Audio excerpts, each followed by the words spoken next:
कहते हैं कुंडली के अंदर आपके पूरी जीवन रेखा लिखी है। जी, किस्मत और कर्म दो अलग अलग चीजें हैं। न्यूमरोलॉजी, एस्ट्रोलॉजी, लाल किताब और यहाँ तक कि वास्तु आपस में कहीं पे भी इंटरलिंक्ड है। सारी चीजें इंटरलिंक्ड है। लाल किताब वैदिक एस्ट्रोलॉजी से अलग कैसे है? क्या सच में ब्लैक मैजिक होता है? आप ये मानते? ब्लैक मैजिक होता है, 100% होता है। इसमें चेंज करना या उसको बदलना ही एकमात्र ऑप्शन है। हिंदू धर्म से डाइवर्ट करने की एक टेक्निक है कि हमारे जो पितर हैं, हमारे जो पूर्वज हैं, वो पूरी रात्रि हमारे मेन गेट पर हमारा इंतजार कर। पहले हम सुबह को वहां पहली रोटी गाय की होती थी, दूसरी कुत्ते की, तीसरी कौवे की। आप हनुमान चालीसा पढ़िए, आप पर तंत्र मंत्र ब्लैक मैजिक कुछ असर ही नहीं करेगा। हेलो फ्रेंड्स, आप सभी का हमारे आज के इस पॉडकास्ट में बहुत बहुत स्वागत है। आज के हमारे जो गेस्ट हैं वो बहुत ही रिनोन्ड वास्तु कंसल्टेंट हैं, लाल किताब एक्सपर्ट हैं, एस्ट्रोलॉजर हैं एंड व्हाट नॉट। ये किसी भी तारीफ के मोहताज नहीं है। इनका नाम है डॉक्टर अंकित त्यागी जी। आपके सामने हैं डॉक्टर अंकित त्यागी जी। जय श्री राम। जय श्री राम जी, जय श्री राम। तो आज जो हम अपने पॉडकास्ट में बात करने वाले हैं वो है लाल किताब के बारे में, एस्ट्रोलॉजी के बारे में, न्यूमरोलॉजी के बारे में और स्विचवर्ड्स के बारे में। इस पॉडकास्ट में हम ब्लैक मैजिक के बारे में भी बात करेंगे, टैरो कार्ड रीडिंग के बारे में बात करेंगे और बहुत से और टॉपिक्स को छेड़ने वाले हैं। तो चलिए आज स्वागत करते हैं डॉक्टर अंकित त्यागी जी का। नमस्कार। नमस्कार जी। तो डॉक्टर साहब, सबसे पहला मेरा सवाल है आपसे, क्या एस्ट्रोलॉजी सच में काम करती है, रिलायबल है? बहुत अच्छा ये प्रश्न है और होना चाहिए। किसी भी साइंस पे अगर हम इतना भरोसा कर रहे हैं और वो साइंस इतनी ट्रेंडिंग है, लोग उस पर इतना भरोसा कर रहे हैं, तो लोगों को पता होना चाहिए कि क्या ये सच में काम करता है। तो एक छोटा सा एग्जांपल, बहुत ज्यादा एग्जांपल्स अगर देने शुरू करेंगे तो बहुत समय बीत जाएगा जी। लेकिन एक छोटा सा एग्जांपल। ज्योतिष कहता है, ज्योतिष शास्त्र कहता है और साइंस भी कहती है कि हमारी जो इमोशंस हैं, हमारे जो भाव हैं, हमारी जो थॉट प्रोसेस है, उनको कंट्रोल करता है मून जी। ये आपने भी शायद सुना होगा, राइट? बिल्कुल। और आपने सुना होगा समुद्र के अंदर हाई टाइड्स और लो टाइड्स आते हैं, जिसको ज्वार भाटा भी बोलते हैं। बिल्कुल कहते हैं।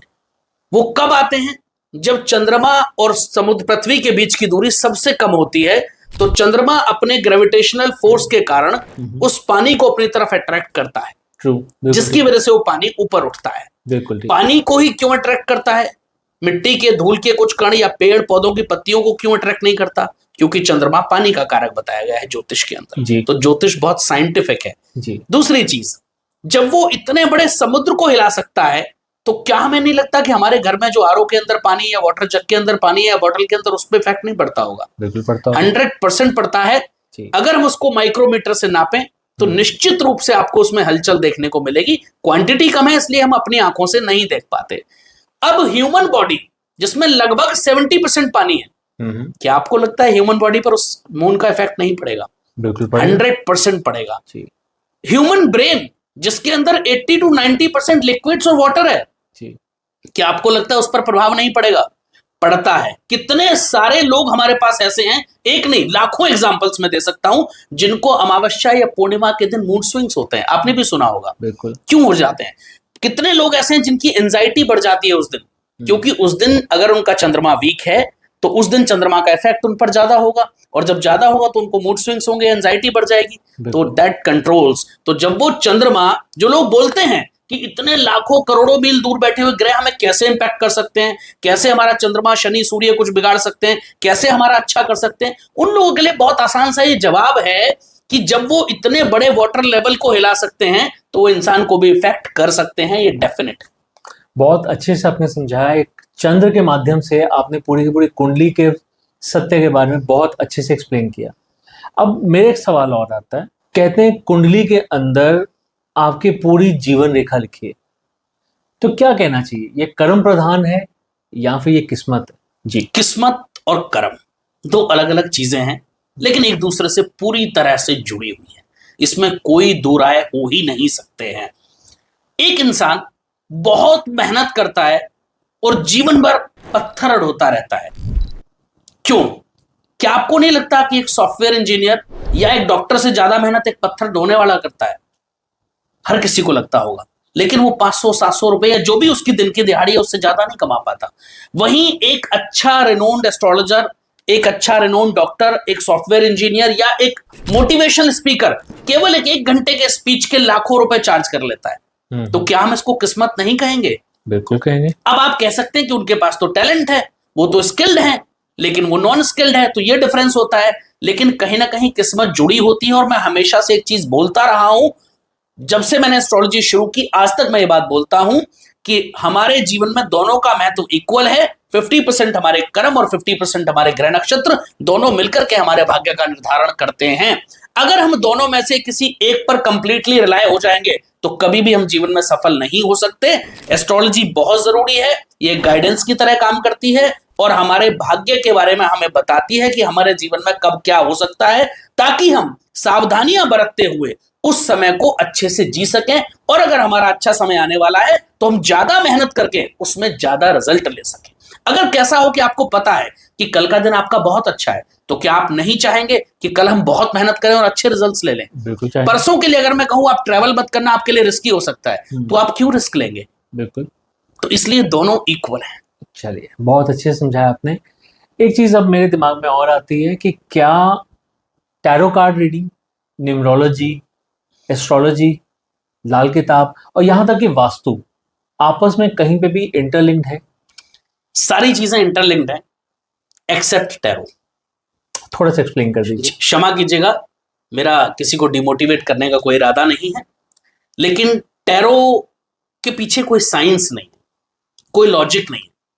मैंने एस्ट्रोलॉजी को पढ़ा है, मैंने लाल किताब को पढ़ा है, मैंने वास्तु को पढ़ा है, मैंने न्यूमरोलॉजी को पढ़ा है और न्यूमरोलॉजी एस्ट्रोलॉजी से ही निकली है। लेकिन उनमें सब में कैलकुलेशंस हैं, उन सब के अंदर गुणा भाग माइनस प्लस, ग्रहों की चाल, ग्रहों की डिग्रियां, ग्रहों की दशाएं, अंतरदशाएं, गोचर, ये सब कुछ है। तो वहां कैलकुलेशंस है। तो एस्ट्रोलॉजी एक कैलकुलेशन बेस्ड साइंस है, ये हम बेझिझक कह सकते हैं। लेकिन टैरो के पीछे ऐसी कोई कैलकुलेशंस मुझे नजर नहीं आती। तो मैं तो यही कहता हूं कि वो ब्लेसिंग इन डिस्गाइज हम कह सकते हैं। बाकी शायद हो सकता है कि मैं गलत हूं, टैरो वालों के लिए क्षमा कीजिएगा, लेकिन मेरी नजर में टैरो से मैं बहुत ज्यादा रिलेट खुद को नहीं कर पाता हूं कभी भी। और लाल किताब वैदिक एस्ट्रोलॉजी से अलग कैसे है? बहुत अच्छा प्रश्न है ये कि लाल किताब वैदिक एस्ट्रोलॉजी में डिफरेंस क्या है। देखिए, दोनों एक ही सिक्के के दो पहलू हैं। दोनों में वही 12 राशियां, वही 9 ग्रह, वही 12 भाव और वही चाल ग्रहों की। केवल एक ही मेजर डिफरेंस जो मुझे दिखता है दोनों के अंदर, लाल किताब में हम जो प्रेडिक्शन करते हैं वो जिस भाव में जो ग्रह बैठे हैं उनको देख करके प्रेडिक्शन करते हैं। लाल किताब के बारे में पंडित रूपचंद जोशी जी, जिन्होंने लाल किताब लिखी, उन्होंने कहा था, राशि छोड़ नक्षत्र भूला, ना ही कोई पंचांग लिया, मेष राशि को खुद लगन गिनकर 12 पक्के घर मान लिया। तो केवल मेष राशि को पक्का लगन मान करके पूरे 12 घर हम लाल किताब के अंदर मान लेते हैं। लेकिन जब हम वैदिक ज्योतिष की बात करते हैं तो वहां हम अंतरदशाओं को भी देखते हैं, महादशाओं को भी देखते हैं, D1 चार्ट को भी देखते हैं, लगन को, D9 को भी देखते हैं, चलित भी देखते हैं, चंद्र भी देखते हैं, गोचर भी देखते हैं। सारी चीजों को हमें ध्यान में रखते हुए प्रेडिक्शन करनी होती है। तो हम कह सकते हैं कि कहीं ना कहीं लाल किताब एक थोड़ा सा इजी वर्जन है एस्ट्रोलॉजी का, बट प्रेडिक्शन दोनों की ऑलमोस्ट सेम ही आती हैं। रेमेडीज करने का तरीका अलग हो सकता है, लेकिन लगभग रेमेडीज भी सेम है और रिजल्ट्स भी दोनों के सेम ही होते हैं।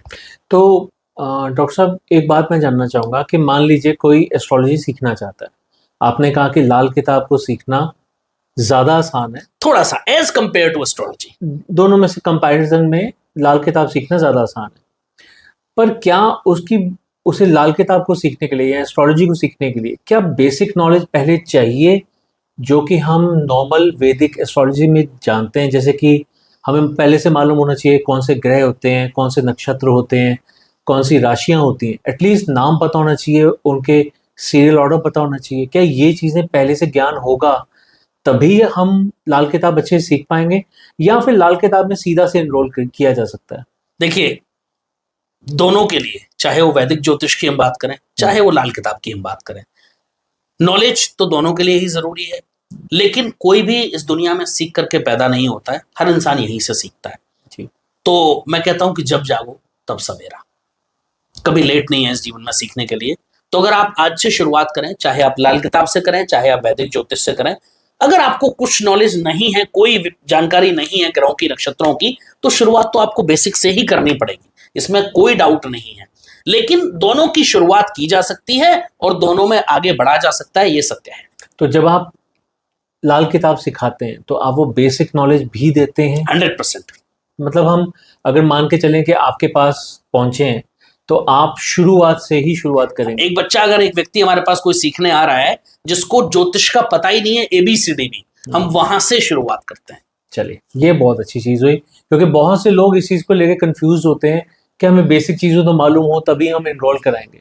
तो कम से कम ये बात क्लियर हो गई कि अगर आप सीखना चाहते हैं और आपको बेसिक नॉलेज भी नहीं है तो आप सीधा कांटेक्ट कर सकते हैं और डेफिनेटली सीख सकते हैं। 100%। अच्छा, अब मेरी कुछ ऐसी चीजों को लेकर, ऐसे टॉपिक्स को लेकर एक सवाल है आपसे। आजकल हम बहुत सुन रहे हैं स्विच वर्ड्स के बारे में या फिर कॉन्वेक्सा के बारे में, या बहुत सी चीजें होती हैं।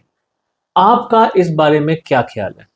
देखिए, जहां तक मैं शास्त्रों की बात करूं, ज्योतिष शास्त्र की बात करूं, ज्योतिष शास्त्र का सबसे बड़ा ग्रंथ पराशर संहिता, उसकी मैं बात करूं, रावण संहिता की बात करूं, अरुण संहिता की बात करूं, या अन्य जो हमारे ज्योतिष से संबंधित ग्रंथ हैं उनकी मैं बात करूं, तो कहीं भी स्विच वर्ड का वर्णन नहीं मिलता है जी।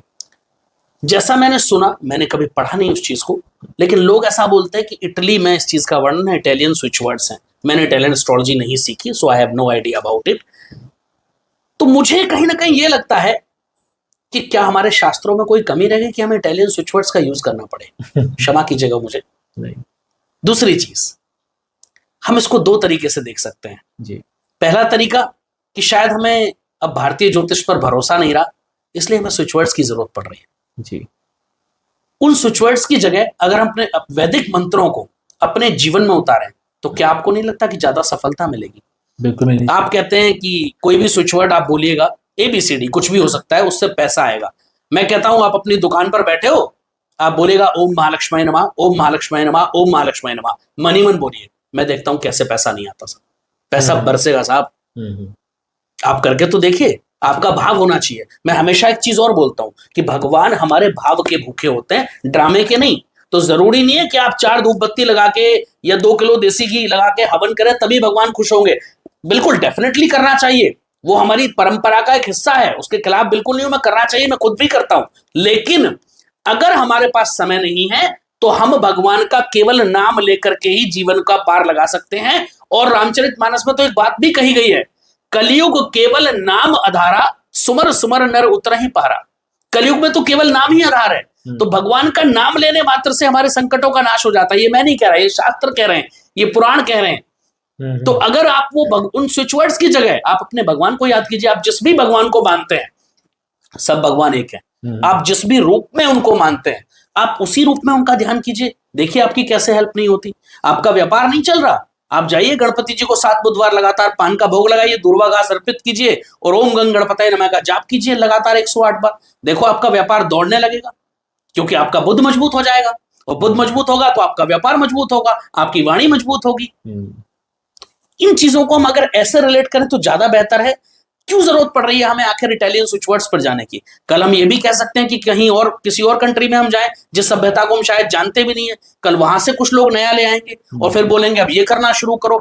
तो क्या आपको नहीं लगता कि हिंदू धर्म से डाइवर्ट करने की एक टेक्निक है? मैं तो यही मानता हूं, क्षमा कीजिएगा। मेरे साथ काफी सारे जो लोग हैं जो इस हिंदू धर्म से बहुत पुराने जुड़े हुए हैं, मैं तो बहुत नया हूं, विद्यार्थी हूं, अभी भी मैं खुद को विद्यार्थी मानता हूं मैं तो, और अभी भी सीख रहा हूं, शायद जीवन भर सीखूं, क्योंकि एस्ट्रोलॉजी इतना बड़ा समुद्र है कि शायद जीवन कम पड़ जाए सीखने के लिए। लेकिन जब मेरी बहुत बड़े बड़े लोगों से चर्चा इस विषय में होती है तो साफ कहते हैं कि हिंदू धर्म से विमुख करने की एक टेक्निक है ये। तो क्यों हम अपने लोगों को अपने धर्म से विमुख कर रहे हैं? क्यों हम उनको इटालियन स्विच वर्ड्स पर लेकर जा रहे हैं? क्यों हम उनको अपने शास्त्रों में बताई गई बातें नहीं बता रहे हैं? क्यों हम उनको वो तरीके नहीं बता रहे जो हमारी परंपरा का हिस्सा रहे हैं, जो हमारे ऋषि मुनि हमारे पूर्वजों ने किए हैं और उन्होंने हमेशा खुशियां पाई हैं? आप देखिए पुराने समय में जो हमारे बुजुर्ग होते थे, पैसे की कमी तो थी साहब, लेकिन खुशियां ज्यादा थी, बहुत ज्यादा। आप अग्री करेंगे? बिल्कुल। बीमारियां नहीं थी, न्यूक्लियर फैमिलीज नहीं थी, सब लोग साथ रहते थे, फिर भी लड़ाई झगड़े नहीं होते थे जी। क्योंकि वहां एक नियम थे, एक परंपरा थी जिनका हम पालन करते थे जी। पहले हम सुबह को वहां पहली रोटी गाय की होती थी, दूसरी कुत्ते की, तीसरी कौवे की, उसके बाद ही घर में किसी को खाना मिलता था। वहां की महिलाएं सुबह उठते ही सबसे पहले झाड़ू मारती थी खुद, और उसके बाद वहां पर बाकी काम शुरू होता था। और घर की जो देहली है जिसको हम मेन गेट बोलते हैं उसकी धुलाई होती थी सुबह। आज लोगों ने ये सब करना बंद कर दिया, तो आप देखिए उतनी ज्यादा प्रॉब्लम्स बढ़ रही है। मैं आज भी कहता हूं जितने लोग फ्लैट्स में रहते हैं, जो लोग अपने घर में रहते हैं, सबके लिए एक बहुत बड़ा उपाय मैं देके जा रहा हूं आपके पॉडकास्ट में। जिन्होंने शुरू कर दिया लिख लेना, तकदीर बदलना तय है। जो भी घर की मुख्य महिला हो, मेरा उनसे हाथ जोड़ करके विनम्र निवेदन है कि एक तो घर की सुबह की पहली झाड़ू आप खुद मारें। आपके घर में 20 मेड है, कोई दिक्कत नहीं, अच्छी बात है, भगवान करे आप 50 रखो। मैं तो चाहता हूं आप जीवन में सब आगे बढ़ो और खूब फलो फूलो, लेकिन पहली झाड़ू घर की, जो घर की मुख्य महिला है या घर की जो महिला है वो लगाएं तो ज्यादा अच्छा होता है। कहते हैं उससे दरिद्रता बाहर जाती है और मां लक्ष्मी का आगमन होता है। दूसरा, जब आप रात को सोती हैं तो सोते समय अपनी किचन के अंदर थोड़ा सा पानी एक ग्लास में रख लें, आधी बाल्टी रख सकती हैं, भर के जरूर रखें, जरूर। आरओ में नहीं, आरओ अलग चीज है, आप भर के उसको ढक के रखें किचन के अंदर। और सुबह जब महिला उठे, अगर आपका अपना घर है फॉर एग्जाम्पल, आप उसको धो सकते हैं, वॉश कर सकते हैं, तो आप वो आधी बाल्टी एक बाल्टी पानी लाइए और अपने घर की सीढ़ियों पर डाल दीजिए, धुल जाएगा। ऐसा शास्त्रों में कहा जाता है, गरुड़ पुराण में भी इसका वर्णन मिलता है कि हमारे जो पित्र हैं, हमारे जो पूर्वज हैं, वो पूरी रात्रि हमारे मेन गेट पर हमारा इंतजार करते हैं और सुबह अगर किचन के पानी की, हमारी रसोई घर के पानी की कुछ बूंदे उन पर छींटे पड़ जाते हैं तो तृप्त होकर के पितृलोक चले जाते हैं और हमें खुशियों का आशीर्वाद दे जाते हैं। बहुत अच्छे। और जो नहीं कर सकते, आधी बाल्टी एक बाल्टी फ्लैट वालों के लिए डालना मुश्किल है भाई, मैं कहता हूं आधा गिलास पानी तो रख सकते हो, उसके छींटे मार दो, 2 मिनट के लिए छोड़ दो, उसके बाद पोछा लगा दो केवल मेन गेट पर। ये तो कर सकते हो, ये छोटी छोटी चीजें करो, आपका जीवन खुशियों से भर जाए। और डॉक्टर साहब, अगर हम बात करें किसी का घर जो है, बहुत से लोगों का घर जो होता है, क्योंकि फ्लैट्स में रहते हैं आजकल, तो वो साउथ वेस्ट डायरेक्शन में होता है, तो क्या अब कहा जाता है वास्तु के हिसाब से कि ये डायरेक्शन अच्छी नहीं है, सबसे खराब डायरेक्शन शायद हम कह सकते हैं एंट्रेंस के लिए, तो उसका कोई उपाय भी हो सकता है? देखिए, सबसे पहले तो मैं आपको एक चीज बता दूं कि वास्तु में 100% चीजें ट्रीट नहीं हो सकती हैं। 90 to 95% चीजों को ट्रीट किया जा सकता है, जिनमें से 50 to 60% चीजों को कंप्लीटली ट्रीट किया जा सकता है, बाकी चीजों को पार्शियली ट्रीट किया जा सकता है। लेकिन 5 to 10% चीजें ऐसी होती हैं जिनको हम ट्रीट नहीं कर सकते, और साउथ वेस्ट की जो एंट्री की आपने चर्चा की उन्हीं में से एक है, वो ट्रीटेबल नहीं है। उस घर की एंट्रेंस चेंज करना या उस घर को बदलना ही एकमात्र ऑप्शन है, उसका कोई ट्रीटमेंट नहीं हो सकता है। और अगर मान लीजिए कोई कार्यस्थल है, कोई ऑफिस है, क्योंकि अब हम अभी हमने बात की रेजिडेंशियल प्रॉपर्टी की, अब हम बात कर रहे हैं ऑफिस की, कमर्शियल प्रॉपर्टी की। अगर उसकी एंट्री साउथ से है या फिर उसको किसी तरीके से एक्सटेंड करके वेस्ट फेसिंग बना दिया जाता है, वेस्ट की तरफ गेट निकाल दिया जाता है, तो क्या वो एक रेमेडी हो सकती है, या फिर वो क्या डायरेक्शन सही है, या उसमें भी कोई फेरबदल करना जरूरी है? अगर आप उसको एक्सटेंड करके और आगे से उस एंट्री को ब्लॉक करके वेस्ट की तरफ कर देते हैं तो आपका गेट वेस्ट में ही माना जाएगा, फिर हम उसको साउथ में नहीं मानेंगे, क्योंकि जो वाइब्रेशंस आएंगी वो वेस्ट से आएंगी, और वेस्ट को तो प्रॉस्पेरिटी की दिशा कहा गया है, तो वो तो बहुत शुभ हो जाएगा। जैसे मान लीजिए किसी का घर है और वो उसे कमर्शियल प्रॉपर्टी में यूज कर रहा है, अब वो फेसिंग तो है साउथ फेसिंग, पर वो कहते हैं कि हम मेन गेट जो है, जैसे कहते हैं ना स्टील का गेट लगा दिया जाता है, वो लगा दिया जाता है इस हिसाब से कि आपकी जो एग्जिट है वो वेस्ट फेसिंग हो जाती है, तो एग्जिट से देखते हैं मेरे ख्याल। इट वर्क्स, ठीक है, तो वो हो जाएगा, काम चलेगा। It works definitely. और भी एक उपाय आप कर सकते हैं जी। ये सभी साउथ वाले तो कर ही लें, बाकी जो भी लोग हैं सब लोग कर लीजिएगा। आप अपने मेन गेट पर एक रिफ्लेक्शन मिरर जरूर लगा करके रखें, इस तरह से लगाएं, इतनी हाइट पर होना चाहिए वो कि कोई सामने से आए तो उसको अपना चेहरा उसमें दिखे। ऐसा कहा गया है, कई सारी जगह मैंने पढ़ा है और बहुत एक्सपीरियंस भी, बहुत अनुभव भी इस चीज पर किया, क्योंकि बहुत लोगों को ये उपाय कराया हमने, बड़े अच्छे रिजल्ट्स लोगों को मिले हैं, कि जब कोई आदमी अपनी नेगेटिविटी लेकर के आता है तो जो रिफ्लेक्टिंग मिरर है उसके अंदर से वो नेगेटिविटी टकरा करके वापस चली जाती है, और वो इंसान केवल पॉजिटिव होकर के या न्यूट्रल होकर के आपके घर में एंट्री करता है, तो उसकी नेगेटिविटी आपको इफेक्ट नहीं करती। यानी कि मेन गेट पर वो रिफ्लेक्टिंग मिरर होना चाहिए। दूसरा, चाहे किसी भी साइड आपकी एंट्री हो, उसका एक बेनिफिट और है, इसलिए बता रहा हूं मैं ये भी, अगर कोई इंसान पॉजिटिविटी लेकर के आता है और वो मिरर से टकराती है तो वो कई गुना बढ़कर के आपके साथ रहती है। ठीक है, ये बहुत अच्छी चीज बताई आपने। चलिए, एक चीज और, जैसे अग्निकोण माना जाता है साउथ ईस्ट को, 100%। मान लीजिए किसी की जो वो किचन है वो है नॉर्थ ईस्ट की तरफ, सो उसे चेंज करना जरूरी है या फिर उसकी कोई रेमेडी की जा सकती है? अगर चेंज किया जाए तो सबसे बेहतर है, क्योंकि नॉर्थ ईस्ट जो डायरेक्शन है उसको देवताओं की दिशा कहा गया है, वहां पर अग्नि का होना बहुत शुभ नहीं माना गया है। उसको चेंज करना सबसे बेहतर ऑप्शन है। अगर ज्यादा तोड़फोड़ संभव नहीं है तो थोड़ी तोड़फोड़ करके शिफ्ट कर लो भाई, लेकिन कर लो, जीवन में ज्यादा खुशियां आएंगी। ट्रीट करोगे, क्योर करोगे, उसका ट्रीटमेंट बहुत ज्यादा नहीं होता है, आपको दिक्कतें आएंगी, आपको परेशानी आएंगी, क्योंकि वो डायरेक्शन किचन की है ही नहीं। चलिए, थैंक यू वेरी मच। अगर किसी बच्चे को, क्योंकि अब हम ऐसे समय पे पॉडकास्ट कर रहे हैं कि आगे आने वाले टाइम में एग्जाम्स का टाइम आ रहा है और बहुत से बच्चे जो होते हैं ना इस टाइम में आकर पढ़ाई से थोड़े से ना दूर होना शुरू हो जाते हैं, डिस्ट्रैक्ट होना शुरू हो जाते हैं। तो उसके लिए भी कोई रेमेडी आप बता सकते हैं? 100%। और एक चीज आपने और नोटिस की होगी जी, कि इस समय पर बच्चे ज्यादा बीमार पड़ते हैं एग्जाम के समय पर। बिल्कुल। ये अक्सर देखा होगा। मैं अपनी बात बताता हूँ, जब मैं पढ़ाई करता था तो अक्सर एग्जाम से पहले मुझे फीवर हो जाता था और फिर एग्जाम में प्रॉब्लम आती थी जी। या वो पढ़ाई करने में दिक्कत आती थी, और वो आज मेरे खुद के बच्चों के साथ भी ये कई बार होता है।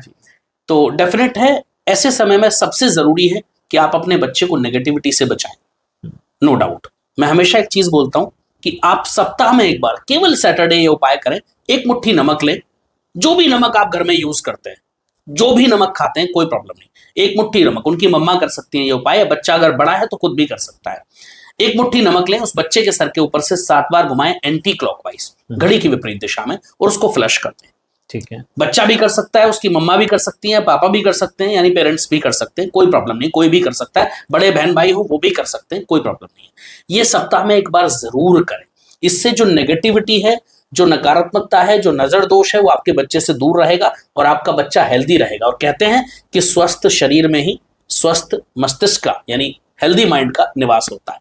तो ये इसका मतलब कि ये जो निवारण है ये तो हर फैमिली मेंबर कोई भी कर सकता है। इसमें कोई कुंडली दिखाने की किसी को, या कोई ग्रह चाल देखने की आवश्यकता, या कोई वास्तु देखने की आवश्यकता नहीं है। दूसरा, जब भी आपका बच्चा पढ़ाई करे, मैं ये बात बहुत समय से बोल रहा हूं और शायद लाखों लोगों ने इस चीज को आजमाया है और बहुत अच्छे फीडबैक्स मिले हैं। जिस बेड पर बच्चा सोता है उस पर बैठ करके पढ़ाई ना करें। जहां हम सोते हैं वहां राहु का प्रभाव ज्यादा होता है, और जहां राहु का प्रभाव ज्यादा होगा वहां भटकाव ज्यादा होगा। तो ऐसा बच्चा अपना मन स्थिर करके कभी नहीं पढ़ पाएगा। इसलिए मैं बोलता हूं कि ऐसा बच्चा पढ़ने में हमेशा पीछे रह जाएगा। तो बच्चे को जिस बेड पर सोता है या जहां कोई भी सोता है वहां बैठकर, कई बार हमने देखा है घरों में बच्चे बेड पर बैठ करके ही अपना होमवर्क कर रहे होते हैं, गलत है। प्रॉपर चेयर और टेबल पर ही बच्चा बैठ करके स्टडी करे तो बेहतर होता है। स्टडी का एक अलग स्थान होना चाहिए, वहां मां सरस्वती की एक फोटो लगी हो तो बहुत अच्छा, वरना 2 मोर के पंख लगा दीजिएगा, वो भी बहुत शुभ कार्य करता है। बच्चे का कंसंट्रेशन लेवल बढ़ता है। दूसरा, जब बच्चा पढ़ाई कर रहा हो तो उसकी जो फेसिंग है वो ईस्ट या नॉर्थ हो तो ज्यादा शुभ होती है। बच्चे के दिमाग में चीजें ज्यादा देर तक टिकती हैं और उसकी जो लर्निंग पावर है, जो कैपेसिटी है, वो भी बढ़ती है। यही मैं आपको पूछने वाला था, कोई डायरेक्शन भी होती है तो आपने खुद ही बता दिया इस बारे में। कोई करियर को लेकर, कोई करियर में ग्रोथ चाहता है, उसको लेकर भी कोई रेमेडी बता सकते हैं? करियर में ग्रोथ के लिए सबसे पहली चीज मैं कहूंगा, 2 चीजों का विशेष ध्यान रखें। अपने सूर्य को कभी कमजोर ना होने दें। कुंडली में, ज्योतिष में सूर्य को ग्रहों का राजा कहा गया है और कहते हैं हमें जीवन में मान, सम्मान, यश, कीर्ति सूर्य से ही मिलती है। और सूर्य को पिता भी कहा गया है। और ये कहने की शायद आवश्यकता नहीं है कि जिस बच्चे के सर पर पिता का हाथ हो वो जीवन में पीछे नहीं रहता। तो जिस बच्चे का सूर्य कुंडली में मजबूत हो वो भी जीवन में पीछे नहीं रहता। इसलिए आज के बच्चे थोड़ा सा भूलते जा रहे हैं, लेकिन मैं निवेदन करूंगा कि वापस थोड़ा सा ट्रैक पे आ जाओ। मैं नहीं कहता आप पूरे दिन भजन पूजा पाठ करो भाई, लेकिन थोड़ा सा भी कर लोगे तो आपकी जीवन बहुत खुश हो जाएगा। आपके जीवन में ज्यादा खुशियां आ जाएंगी, ज्यादा ग्रोथ आपको मिल जाएगी, ज्यादा वेल्थ आपको मिल जाएगी और आप हेल्थ वाइज भी अच्छे रहेंगे। रोज सुबह बच्चे सूर्य को जल देना शुरू करें। आज के पेरेंट्स को मैं कहता हूं कि बच्चों को स्कूल जाने से पहले 2 आदत जरूर डाल दो। ये उनके जीवन भर आदत बन जाएगी, उनके स्कूल में भी और करियर में दोनों में काम आएगी। कि आपका बच्चा रोज सुबह जब स्कूल जा रहा है हनुमान चालीसा पढ़ के जाए। जब बच्चे को याद हो जाएगा ना, मुश्किल से 2 से 3 मिनट लगते हैं, उससे ज्यादा नहीं लगता। कई सारे पेरेंट्स कहते हैं सर सुबह बच्चे के पास टाइम नहीं होता। क्या हम 2-3 मिनट नहीं निकाल सकते अपने बच्चे के भविष्य के लिए? हम उसको स्कूल किस लिए भेज रहे हैं और वहां इतना समय क्यों दे रहे हैं? ताकि बच्चे का भविष्य अच्छा हो सके। तो अगर उसके भविष्य अच्छा करने में ये 2-3 मिनट इतने इंपॉर्टेंट हैं तो क्यों हम ये 2-3 मिनट नहीं निकाल सकते? दूसरी चीज, रोज सुबह बच्चा सूर्य को जल देना शुरू करे। ये बच्चों ने अभी तक नहीं किया है, जो बड़े हैं, जो करियर में स्ट्रगल कर रहे हैं, वो भी ये उपाय करना शुरू करें। आप देखिए कि आपके करियर में बहुत जल्द 4 चांद लग जाएंगे। चलिए, बहुत अच्छा। ये आपने बहुत अच्छी चीज़ बताई। 2-3 चीज़ें आ जाती हैं। एक तो सुबह हनुमान चालीसा पढ़ के जाएँ, ये सबके लिए, चाहे वो करियर के लिए जा रहे हैं, प्रोफेशनल्स हैं, चाहे वो बच्चे हैं, स्टूडेंट्स हैं। दूसरी चीज़ कि वो सूर्य को जल चढ़ाएँ सुबह। और इसके अलावा आपने पहले एक चीज़ और बताई थी कि शनिवार को वो अपनी नज़र ज़रूर उतरवा लें। तो बड़े भी ये कार्य कर सकते हैं, वयस्क भी ये कार्य कर सकते हैं, बहुत अच्छा होता है।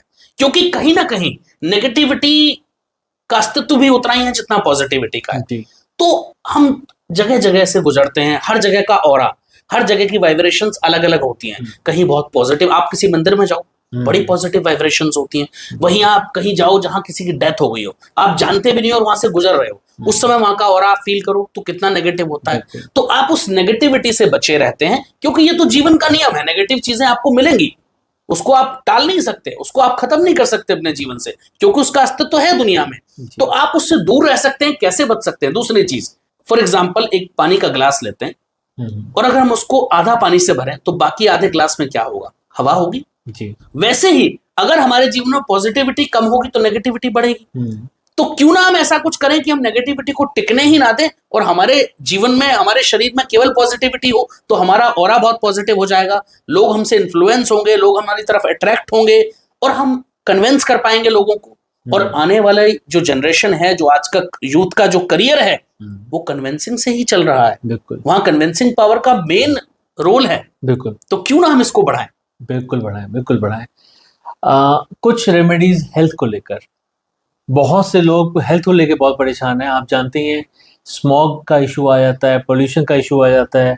आपने जैसे पहले बात की कि पढ़ने के दिनों में ही बच्चे ज़्यादा बीमार होते हैं, नज़र लगने की वजह से बीमार होते हैं। तो बहुत से ऐसे कारण हैं जिनकी वजह से बीमारियां बहुत हैं। तो उसके लिए कुछ प्लीज़ बताइए। सबसे पहले तो मैं हमेशा कहता हूं और हर किसी से मैं कहता आया हूं बहुत समय से कि भाई 5 मिनट 10 मिनट निकालो, लेकिन अपने लिए जरूर निकालो। थोड़ा सा योगा, प्राणायाम, एक्सरसाइज सब लोगों को जरूर करना चाहिए। ज्यादा आप नहीं, मैं नहीं कहता आप जिम जाओ, आप पहलवान बनो, नहीं, कोई बात नहीं, नहीं कर सकते हो तो अच्छी बात है, नहीं कर सकते तो कम से कम 10 मिनट ही करो। थोड़ा बहुत रनिंग, थोड़ी बहुत एक्सरसाइज जरूर करनी चाहिए। दूसरी चीज, खुद को हेल्दी रखने के लिए हनुमान चालीसा, जिसका मैंने वर्णन किया, हनुमान चालीसा के अंदर 2 लाइनें आती हैं, नासे रोग हरे सब पीरा, जपत निरंतर हनुमत वीरा। यानी जो निरंतर रूप से हनुमान जी के नाम का जाप करते हैं, उनके रोग कष्ट स्वयं ही दूर हो जाते हैं। ये मैं नहीं कह रहा, ये बाबा तुलसीदास जी क्या कहते हैं, रामचरितमानस में वर्णन है, हनुमान चालीसा में लिखा है ये मैं नहीं कह रहा हूं। जो 7 बार पाठ करे कोई, छूटा ही बंदी महासुख कोई। जो 100 बार हनुमान चालीसा का पाठ कर लेता है, उसके सारे बंधन छूट जाते हैं, उसको महासुख की प्राप्ति हो जाती है। तो ये एकमात्र ऐसी रेमेडी है जो मैं जीवन भर, शायद मेरा जीवन जितना भी एस्ट्रोलॉजी में गुजरा है और जितना बचा है, कोई आज तक ऐसा मेरे करियर में क्लाइंट नहीं होंगे या कोई भी मेरे फॉलोअर नहीं होंगे जिनको मैंने ये उपाय ना बताया हो। बाकी उपाय मैं कुंडली बेस्ड अलग अलग सबको बताता हूं, लेकिन ये एक ऐसा उपाय है जो मैं हर किसी को बताता हूं।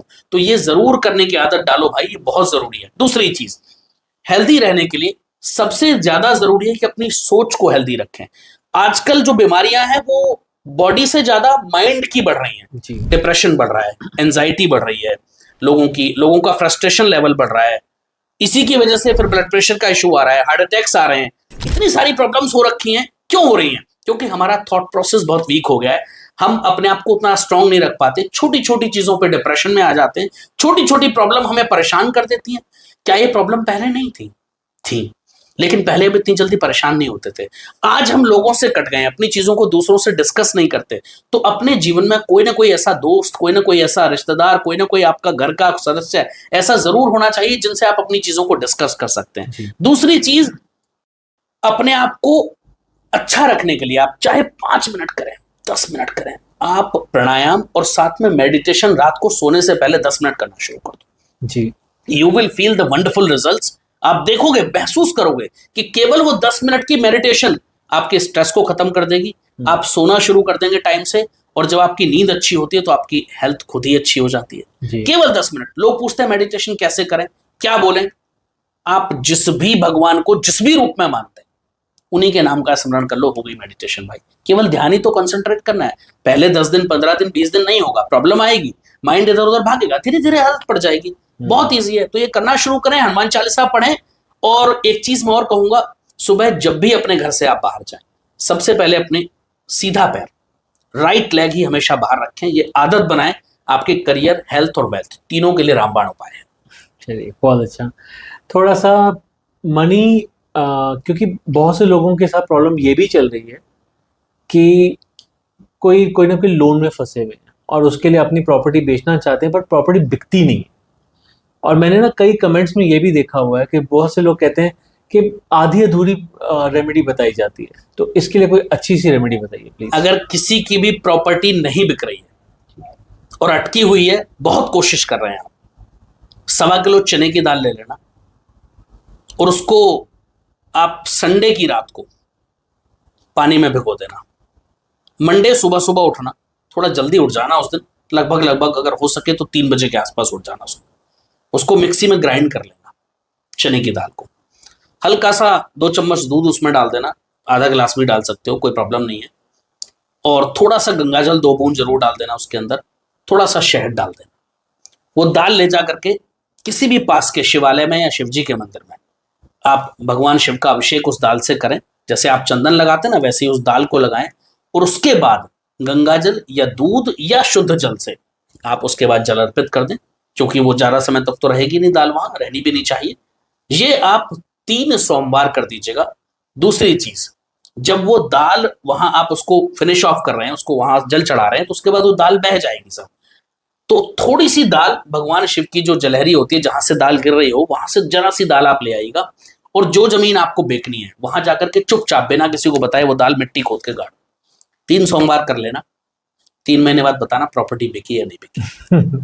और अगर किसी का फ्लैट हो तो क्या वो किसी गमले में गाड़ सकता है? हाँ, गमले में रख सकते हैं, कोई प्रॉब्लम नहीं है। चलिए, ये बहुत अच्छी चीज बताई आपने और बहुत ही यूनिक आपने उपाय बताया। मेरे को लगता है कि इससे जरूर फायदा होगा। 100%। कई सारे ऐसे लोग, एक व्यक्ति थे मेरे पास, उनकी कॉमर्शियल प्रॉपर्टी थी और 3 साल से नहीं बिक रही थी, केवल 2.5 महीने में प्रॉपर्टी बिक गई। बहुत अच्छी बात है जी। अच्छा, अब हम थोड़ा सा रेमेडी से आगे बढ़ते हैं। अब एक सवाल मेरा और है, क्या सच में ब्लैक मैजिक होता है? आप ये मानते हैं? बहुत जरूरी प्रश्न आपने पूछा और शायद मेरे मन में तो नहीं था, लेकिन हाँ, ये पूछना बहुत जरूरी था, क्योंकि ये चीज आजकल मैं भी कमेंट्स में मेरी टीम मुझे दिखाती रहती है और बाकी लोगों के कमेंट्स भी मैं भी कभी कभी खुद पढ़ता हूं, तो मैं देखता हूं कि लोग इस चीज से बहुत परेशान हैं और कई लोगों ने लोगों को बरगलाया हुआ है। कह सकते हैं कि बहकावे का धंधा ज्यादा है। अगर मैं सच कहूं तो 100 में से 90 लोगों को ब्लैक मैजिक नहीं है, केवल वहम के द्वारा डरा दिया जाता है जी। केवल 10% हार्डली लोग ऐसे हैं जो सच में इससे पीड़ित हैं। ब्लैक मैजिक होता है, 100% होता है, इसमें कोई दो राय नहीं है। ना तो हम किसी भी रूप में किसी ब्लैक मैजिक करने वाले का समर्थन करते हैं और ना ही हम कभी ब्लैक मैजिक वाला कोई कार्य करते हैं। लेकिन अगर किसी के ऊपर किसी ने कुछ कर दिया है गलत नियत के कारण या गलत दृष्टि रखते हुए, तो उसका उपाय हम आपको जरूर बता देंगे। बट वहां कोई जेनेरिक रेमेडी कभी काम नहीं करती है, वो स्पेसिफिक केस स्पेसिफिक रेमेडीज होती हैं जो काम करती हैं। ब्लैक मैजिक होता है, लेकिन 90% केसेस में केवल डराया जाता है, होता नहीं है। केवल 10% केसेस में होता है, बट यस होता है। अभी का एक लाइव केस मैं आपको बताऊं जी, नाम तो मैं किसी का नहीं बताऊंगा क्योंकि हम किसी की प्राइवेसी कभी रिवील नहीं करते जी। जो भी हमारे पास आता है हम 100% कोशिश करते हैं कि उनकी प्राइवेसी कभी भंग ना हो जी। तो एक है महिला है, वो दिल्ली की ही हैं और उनकी बच्ची लगभग पिछले 4-5 साल से घर नहीं आई थी जी।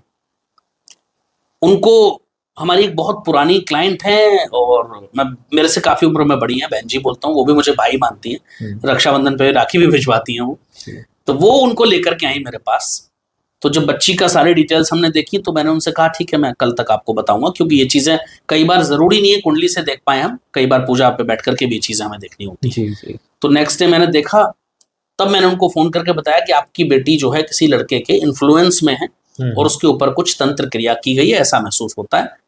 तो उन्होंने कहा गुरुजी हमें ये डाउट था और हमारी बच्ची हमसे बात करती है, वो आना चाहती है, वो कहती है मैं अगले हफ्ते आऊंगी, 10 दिन बाद आऊंगी, 15 दिन बाद आऊंगी, लेकिन 4-5 साल हो गए आई नहीं जी। खैर उनकी एक पूजा मैंने उनको बताई कि ये उपाय करने हैं और ये पूजा करनी है, ये उन्होंने शुरू किया, ब्राह्मणों से कराया जो भी था जी। मैंने उनको बोला था लगभग 3 हफ्ते से 3 महीने के अंदर आपको रिजल्ट आएगा जी। और भगवान की कृपा देखिए महादेव की कि 21वें दिन पूजा खत्म हुई, 22वें दिन उनका मेरे पास फोन आया कि बिटिया घर आ गई है शाम। वाह, बहुत ही अच्छा। एंड 1 मिनट के लिए तो मैं भी शॉक था जी जी। कि मुझे उम्मीद थी कि रिजल्ट तो आएगा बट थोड़ा सा टाइम लगेगा, 10-15 दिन अभी और लगेंगे जी, बट इतनी जल्दी महादेव ने कृपा की, ये तो वही जाने। जी जी जी। तो होती है नो डाउट, और ऐसे हजारों एग्जांपल्स हमारे पास हैं जिनको हमने ट्रीट किया है। यानी कि ब्लैक मैजिक होता है 100%। और बहुत बहुत जानलेवा हो सकता है। एक चीज़ मैं और जानना चाहूँगा आपसे, क्योंकि आप लाल किताब भी सिखाते हैं, आप वैदिक एस्ट्रोलॉजी भी जानते हैं, आप और भी बहुत सारी चीज़ें जानते हैं। क्या हम एस्ट्रोलॉजी से या फिर लाल किताब से कभी किसी के बारे में ये बोल सकते हैं कि इसे कभी ब्लैक मैजिक होगा, कब नहीं होगा, होगा भी या नहीं होगा?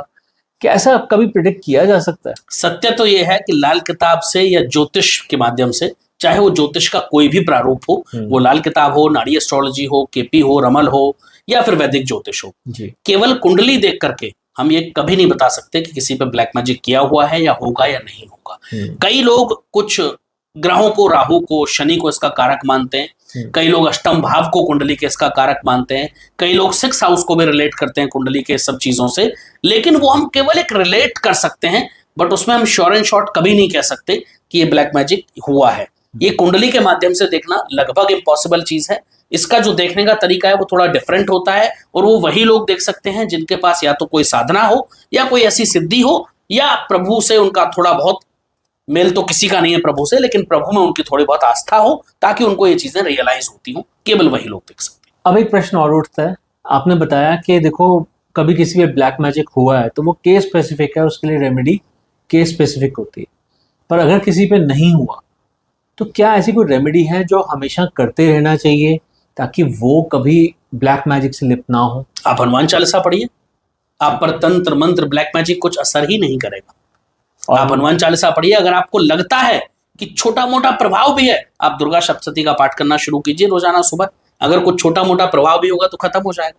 चलिए, ये बहुत ऐसे बताया आपने कि हनुमान चालीसा का पाठ और दुर्गा सप्तशती का पाठ ये करना चाहिए, बिल्कुल, ताकि अगर थोड़ा बहुत भी प्रभाव है तो वो भी हट जाएगा। चलिए, और कोई रियल टाइम एक्सपीरियंस बता सकते हैं ब्लैक मैजिक का, कोई आपको वैसे ध्यान तो में आ रहा हो? हजारों एक्सपीरियंसेस हैं। आप एक ना मारन की बात कर रहे थे, किसी पे मारन हुआ था। एक बच्चा हमारे पास आया था, जी, और लगभग उसकी उम्र रही होगी 22-23 साल के आसपास बच्चे की। उसके माँ बाप उसको लेकर के आए थे, और 3 साल से वो बच्चा बीमार था। 3 साल बाद किसी ने रेफर किया था उनको मेरे पास। 3 साल बाद वो मेरे पास आए, जगह जगह घूम करके। देखो, जब आदमी परेशान होता है तो 10 जगह जाता है और 10 लोगों पे भरोसा भी करता है, लेकिन कहीं किसी को सही गाइडेंस मिलती है, कहीं नहीं मिल पाती। जी, तो मेरे पास जब आए तो मैंने उनको देखा, बच्चे की कुंडली वुंडली देखी, तो कुंडली में कोई ऐसा दोष मुझे नजर नहीं आया जी, जिसकी वजह से वो 3 साल से बीमार हो। या तो कुंडली में कुछ नजर आए तो मैं उपाय बताऊं। तो मैंने उनको कहा जी, कुंडली में बच्चे की में कोई ऐसा दोष नहीं है, छोटी मोटी बीमारियां तो जीवन का पार्ट है, लेकिन इतनी बड़ी कोई बीमारी हो जिसकी, और एक और का सबसे बड़ी मजे की बात कि उसकी रिपोर्ट्स जो थी वो सारी नॉर्मल थी। जी, जी, मेडिकल रिपोर्ट्स, वहां कुछ था ही नहीं। तो डॉक्टर भी हैरान है। लास्ट में डॉक्टर्स ने कह दिया कि इसको डिप्रेशन है। जब कुछ नहीं बचता तो लास्ट में डिप्रेशन बचता है, क्योंकि उसका कोई टेस्ट नहीं है। तो अब वो कहते हैं जी डिप्रेशन की दवाइयां खिला रहे हो, बच्चा सोता रहता है, बट क्योर नहीं हो रहा है, दिन पर दिन और वीक होता जा रहा है, प्रॉब्लम बढ़ रही है, कभी पेट में दर्द, कभी घुटने में दर्द, कभी ये कभी वो, कभी आंख की प्रॉब्लम, कभी नाक की, कुछ ना कुछ चले जा रहा है। जी, तो मैंने उनको कहा ठीक है जी, कुंडली तो छोड़ दो आप, मैं स्टडी करता हूँ उसको दोबारा, अगर कुछ मिलता है, और आप मुझे कुछ चीजें चाहिए, इस बच्चे की फोटो, घर के मंदिर की फोटो, जहाँ बच्चा सोता है उस जगह की फोटो, वो सब मैंने मंगवाई, करंट की मुझे चाहिए। और मैंने कहा आप मुझे समय दो, मंगलवार को मैं विस्तृत चर्चा इस पर आपसे फोन पर कर लूंगा, आपको आने की आवश्यकता नहीं होगी, चाहो तो आ सकते हो। तो दूर रहते थे थोड़ा, तो मैंने कहा आप आना मत, फोन पे हम जो है इस पर चर्चा कर लेंगे, किसी को परेशान करें वो भी अच्छा नहीं लगता जी। तो मंगलवार की सुबह जब मैंने देखा वो पूजा पर बैठ करके, तो श्योर एंड शॉर्ट नजर आया, उस बच्चे पर मारण क्रिया की हुई थी किसी ने। और मैं किसी रिश्ते का नाम नहीं लूंगा, लेकिन उनके बहुत करीबी व्यक्ति ने की हुई थी। हालांकि मैं कभी किसी को नहीं बताता किसने की, मैंने मना कर दिया उनको भी। और उस बच्चे का उपाय किए, 3 महीने लगे उस बच्चे को। 3-4 महीने में वो बच्चा बिल्कुल नॉर्मल होना शुरू हो गया, और धीरे धीरे 6 महीने में जैसा वो पहले था वैसा ही हो गया, कंप्लीटली रिकवर हो गया। मुझे लग रहा है ज्यादा पुराना केस नहीं है, 8-9 महीने हुए होंगे आई थिंक। बट आज वो बच्चा पूरी तरह हेल्दी है, कोई दवाई नहीं खा रहा है और कोई मेडिसिन पे वो नहीं है बिल्कुल भी, and he is living a happy life. वो नौकरी छूट गई थी उसकी, सब कुछ खत्म हो रहा था धीरे धीरे, सब वापस आ गया, ही इज अर्निंग गुड, वो आज भी मेरे पास आते हैं, जी। सब कुछ बहुत अच्छा चल रहा है। चलिए, बहुत अच्छी बात है। सबसे अच्छी बात ये है कि उस बच्चे की लाइफ वापस ट्रैक पे आ गई। प्रभु की कृपा से। जी। अच्छा, क्या कभी आपके पास ऐसा भी कोई केस आया कि किसी बच्चे के बारे में आपको पेरेंट्स ने कुंडली दिखाई हो क्योंकि उसकी डेथ हो गई और उसकी आयु वैसे थी दीर्घायु, पर उसकी डेथ हो चुकी है, मे बी बिकॉज ऑफ मारण क्रिया या फिर किसी भी कारण से? बहुत सारे केसेस ऐसे आए हैं, जी। बट मैं ज्यादातर केसेस में मैं कहता हूं कि अगर किसी की डेथ हो गई तो हम उसकी कुंडली नहीं देखेंगे। और क्या ऐसा भी होता है कि मान लीजिए कि फैमिली में एक मेंबर, जैसे बच्चे के ऊपर मारण क्रिया थी, तो उसकी तो डेथ हो गई, क्या उस पर्सपेक्टिव में बाकी फैमिली मेंबर्स को भी देखा जा सकता है कि कहीं उन पे मारण क्रिया तो नहीं है? 100%, उन पे मारण क्रिया हो सकती है। 100%, क्योंकि कोई भी नेगेटिविटी, हम्म, आप एग्जाम्पल के तौर पे मानिए इस रूम के अंदर अगर कोई नेगेटिविटी है जी, तो वो जितना मुझ पर इफेक्ट करेगी उतना आप पर भी करेगी। बिल्कुल करेगी। थोड़ा बहुत कम ज्यादा हो सकता है, हम्म, लेकिन करेगी जरूर। बिल्कुल। अगर यहाँ कोई गंदगी है और हम उसमें दोनों लोग बैठे हैं तो गंदगी से प्रॉब्लम तो दोनों को होगी ना। दोनों को। ऐसा तो नहीं कि केवल मुझे ही प्रॉब्लम होगी, आपको नहीं होगी। बिल्कुल। या अगर कोई ऐसी खुशबू है यहाँ पर, अच्छी स्मेल है, तो वो दोनों को इक्वली आएगी ना। बिल्कुल हो सकता है आपको जुकाम हो, खांसी हो, थोड़ा कम आए, लेकिन आएगी। आएगी। इफेक्ट इक्वल रहता है। जी। तो ये जहां भी नेगेटिविटी होगी वहां इफेक्ट तो सब पर पड़ता है, किसी पर ज्यादा किसी पर कम। ऐसे केस में ज्यादातर जब भी हम उपाय करते हैं तो हम केस स्पेसिफिक यानी उस पर्सन का नहीं करते, हम पूरे परिवार का करते हैं, ताकि दोबारा वो संकट परिवार में ना आए। तो यानी कि अगर किसी की डेथ हो गई है तो हम उस केस में उसकी कुंडली को एज अ एग्जाम्पल ले सकते हैं कि हाँ, इसकी आयु लंबी थी पर मारण क्रिया हुआ है इस पे, और बाकी फैमिली मेंबर्स की हीलिंग या फिर उनका उपाय होना जरूरी है। बिल्कुल, उनकी हीलिंग होती है या फिर और बहुत सारे तरीके हैं तंत्र के लिए, जी। उन सबको करना बहुत जरूरी होता है ताकि उसका समय से उपाय किया जा सके। क्योंकि कहते हैं कि बहुत ज्यादा देर हो जाए तो फिर कोई फायदा नहीं होता है, तो समय से उपाय कर लेना ही सबसे बड़ा बचाव है। और कभी ऐसा भी हुआ है, क्योंकि देखिए एक जन चला गया, मान लीजिए उस फैमिली में 5-6 लोग बचे हैं, आपने बताया कि मारण से गया है और बाकियों पे भी मारण का प्रभाव है, आज नहीं तो कल, कल को जाके परेशानी आ सकती है और आएगी भी अगर उन्होंने इलाज नहीं कराया। वो पहले तो इलाज शुरू कर लेते हैं, फिर कहते हैं कुछ हुआ ही नहीं। तो यही तो अच्छी बात है ना कि कुछ हुआ नहीं, यही तो इलाज है। यही तो लोगों को समझना है। कई केसेस हमारे पास आते हैं, गुरुजी आपने कहा था कि ऐसा हो जाएगा और आपने वो उपाय करा दिए और किसी को कुछ भी नहीं हुआ, हमारा समय खराब हो गया, या हमारा जो भी थोड़ी बहुत कॉस्ट लगती है, जो भी उपाय करने होते हैं उनको, वो हमारा खराब हो गया, हमें तो किसी को कुछ हुआ नहीं। अरे भाई, यही तो बचाव था, नहीं वो बचाव होता तो होता। अच्छा, आप इंतजार क्यों कर रहे हैं? हेल्थ इंश्योरेंस कराने का मतलब ये है क्या कि हम बीमार पड़े जरूर, क्योंकि हमें यूटिलाइज करना है। बिल्कुल। अरे प्रभु ना करे कभी उसकी जरूरत पड़े। हम हेल्थ इंश्योरेंस कराते हैं किस लिए कराते हैं?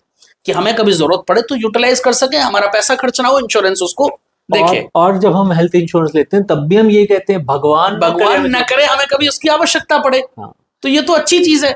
अब अगर कभी कोई कह रहा है मैंने फालतू में 10 साल प्रीमियम भर दिया, बताओ मुझे तो जरूरत नहीं पड़ी हेल्थ इंश्योरेंस की, अरे भाई ये तो अच्छी चीज है कि जरूरत नहीं पड़ी। प्रभु ना करे किसी को आवश्यकता पड़े। बिल्कुल बिल्कुल। तो वही बात है कि बहुत से लोग इस चीज को समझते ही नहीं है।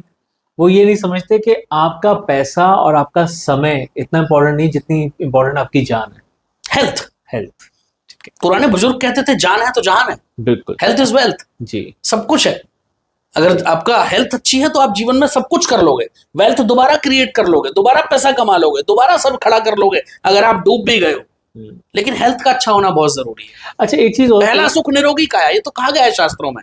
पहला सुख निरोगी काया, दूजा सुख घर में हो माया। जी जी जी। तो पैसा तो दूजा सुख बताया गया है। जी जी। चलिए, अगला सवाल है मेरा।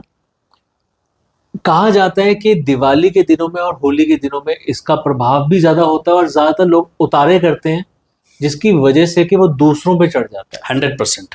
तो ये सच है। दीपावली और होली के समय में इसका प्रभाव बहुत ज्यादा होता है और कई केसेस हमारे पास ऐसे आते हैं कि जिन पर किसी ने कोई क्रिया नहीं की, क्योंकि वो कहीं से गुजर रहे थे, उनका पैर किसी गलत चीज पे पड़ गया या किसी ने वहां कोई उतारा वगैरह किया हुआ था, वो उनको टच हो गया या उसको लांग दिया उन्होंने, जिसकी वजह से उन पर उसका असर आ जाता है। ऐसा होता है। तो इस समय पर मैं हमेशा एक चीज बोलता हूं कि दिवाली या होली के समय आप जब भी जहां से भी गुजरें, थोड़ा देख करके संभल करके गुजरें। रात के समय में विशेषकर किसी भी चौराहे पर या किसी भी शमशान भूमि के आसपास जाने से इस समय पर बचें। तो बेहतर होगा। जी जी जी, ये बहुत इंपॉर्टेंट चीज़ है। और इस समय में जहाँ तक मेरी अंडरस्टैंडिंग है, जब जितनी मैंने आपसे बात की है, कि जब से श्राद्ध शुरू होते हैं और जब तक ये कार्तिक पूर्णिमा होती है, तब तक ये पूरा फेस्टिव टाइम होता है। और एग्जैक्टली इस दौरान ही हम कह सकते हैं कि बहुत ज़्यादा टाइम होता है कि ये किया कराया जो उतारा जाता है असल में किसी और के ऊपर चढ़ जाता है।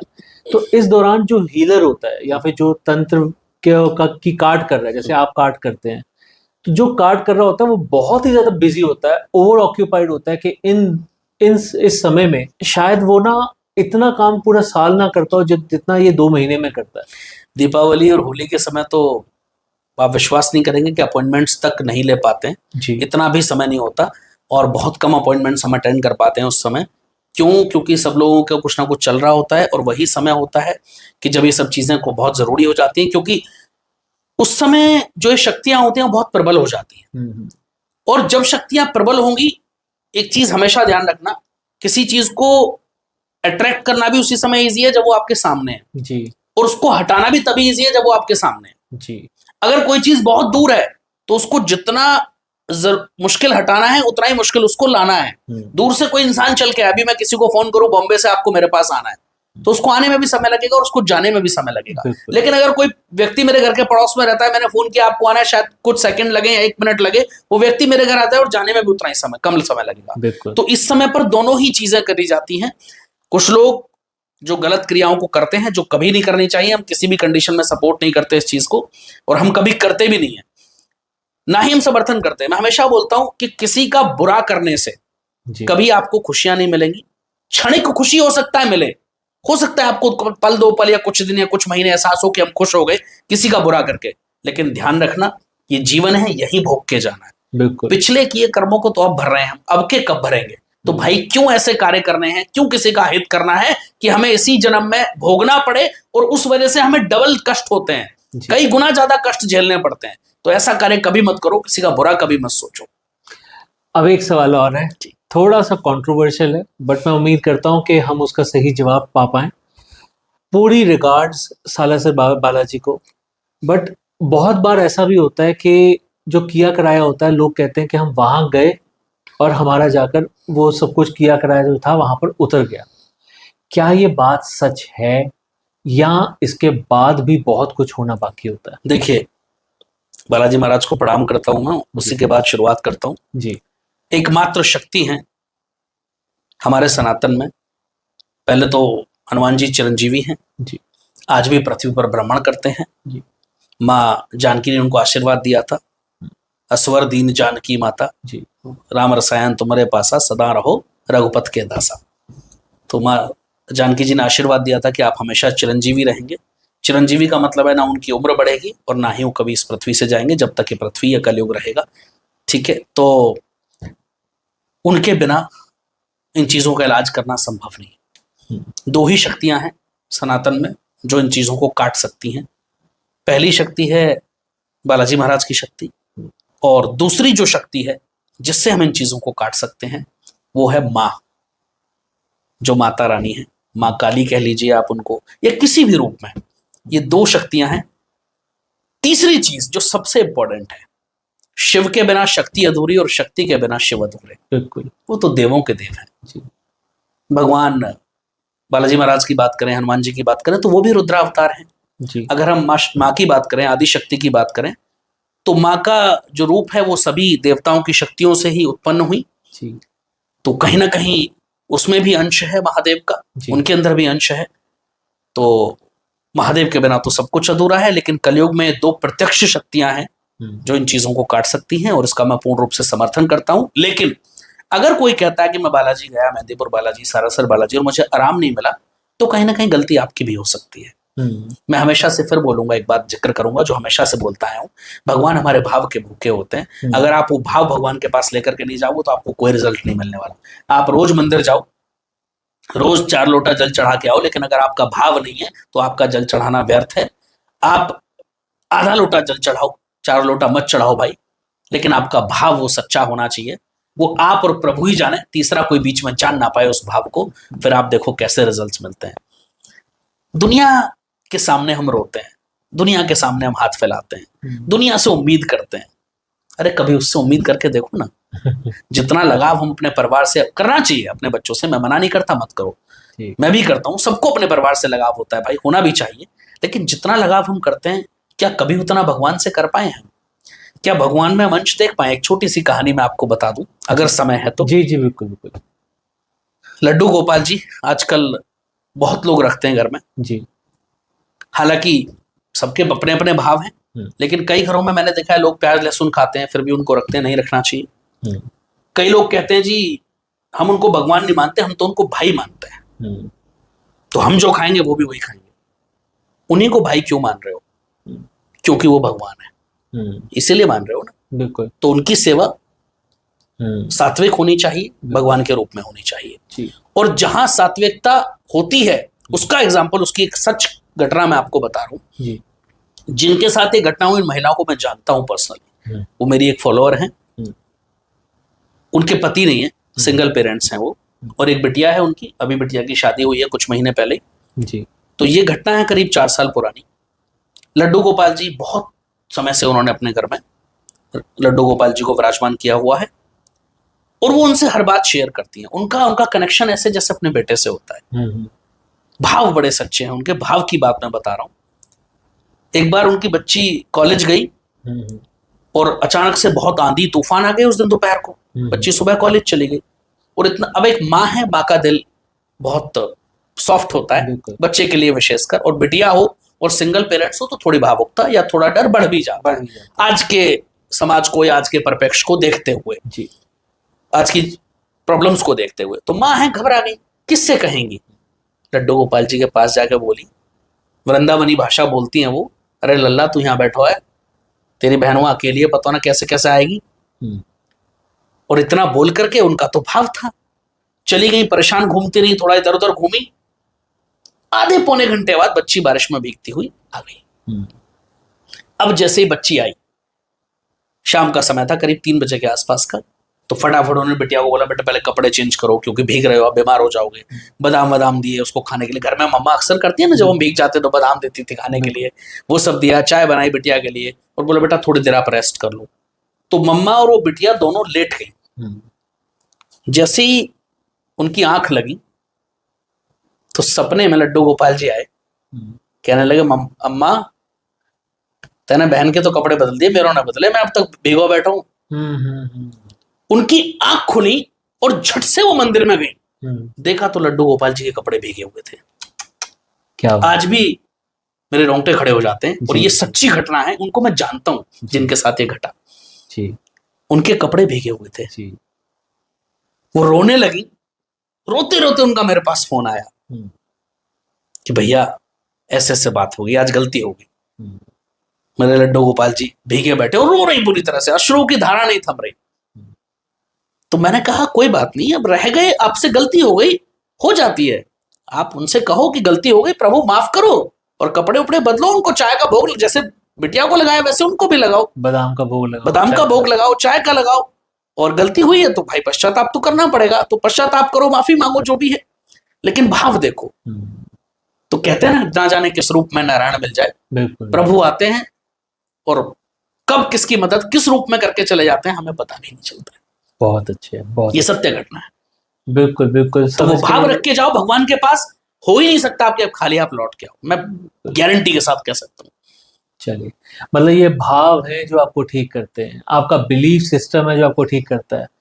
ठीक करने वाला वो एक इंसान भी हो सकता है, वो एक मंदिर भी हो सकता है, पर अगर आपके भाव साफ है ना, तो वो इंसान के अंदर भी कोई भगवान की शक्ति आ सकती है जो आपको ठीक करे, या फिर वो इंसान ही आपका एक कनेक्शन बना सकता है कि भगवान तक आपकी अर्जी लेकर जाए निश्चित, और वो आपको ठीक करवाए। तो यानी कि जितना आपका अपने आप को ठीक करवाना जरूरी है, उतना ही वो भाव होना भी जरूरी है, बहुत ज्यादा, कि आपका विश्वास होगा तभी आप ठीक होंगे। अगर हर दूसरे महीने आप ये सोचेंगे कुछ हुआ ही नहीं तो फिर तो सच में कुछ नहीं होगा। आप किसी ज्योतिष के पास जाते हैं जी, आप अपनी कुंडली दिखाते हैं, कोई भी ज्योतिष हो, वो बहुत ज्ञानी लोग हैं भारतवर्ष में, तो कमी नहीं है, एक से एक ज्ञानी लोग बैठे हैं। आप उनको दिखाते हैं, वो आपको कुछ उपाय बताते हैं, आप 15 दिन करते हैं, गुरुजी कुछ प्रभाव नहीं पड़ रहा है।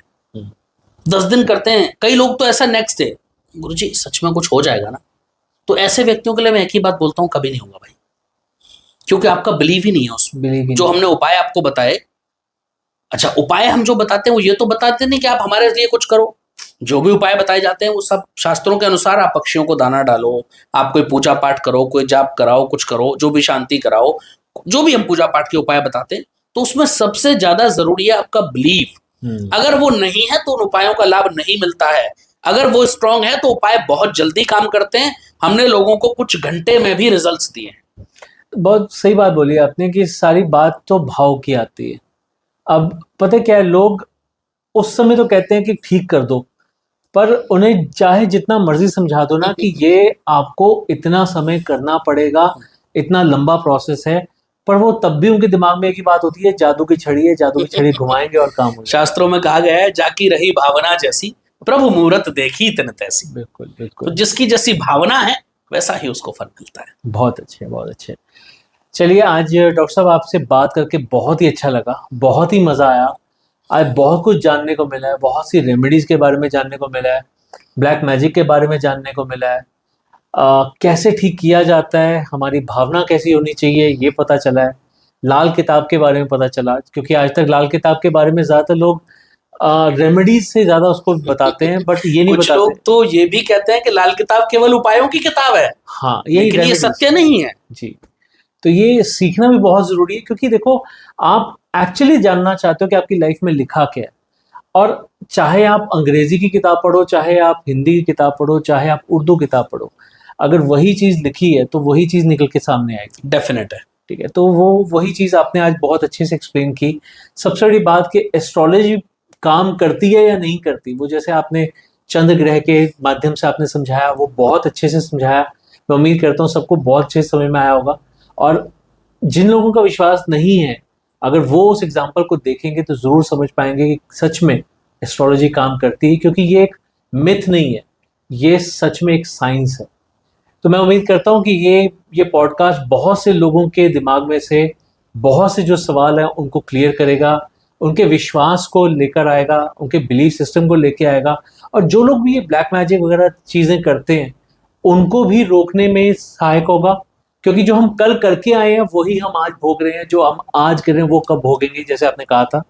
तो शायद उन्हें भी रोके, और जिन लोगों के ऊपर हो चुका है वो भी अपना सही तरीके से इलाज करा पाए। इसी थॉट के साथ आज का हम पॉडकास्ट यहीं पर समाप्त करते हैं, और उम्मीद करते हैं कि आपसे दोबारा मुलाकात होगी। जय श्री राम। जय श्री राम।